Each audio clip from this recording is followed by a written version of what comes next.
কিছুদিন আগে আমার জেঠিমা আমাদের বাড়িতে ঘুরতে এসেছিল।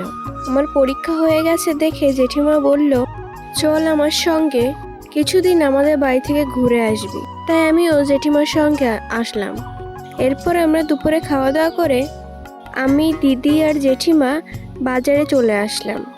আর আজকে জেঠিমাদের এখানে জামা কাপড়ের বিশাল বড় হাট বসে, আর এগুলি খুব কম দামে পাওয়া যায়।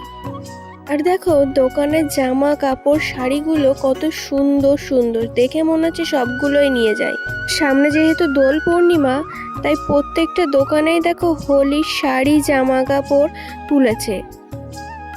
আর বাজারের পাশে দেখি অনেক সুন্দর একটা মন্দির। আমি দিদিকে জিজ্ঞাসা করলাম যে এটা কিসের মন্দির। দিদি আমাকে বলল যে রাধাকৃষ্ণের মন্দির। এরপর দিদি আমাকে সেই মন্দিরটা দেখাতে নিয়ে আসলো। দেখো, আমরা যাওয়ার কিছুক্ষণ আগেই মন্দিরের গেট খোলা হয়েছে। আর কি সুন্দর কৃষ্ণ ঠাকুরের মূর্তি।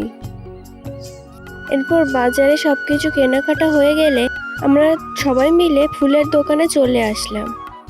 আর পরের দিন পুজো দেওয়ার জন্য জেঠিমা বেশ কিছু ফুল নিয়ে নিল।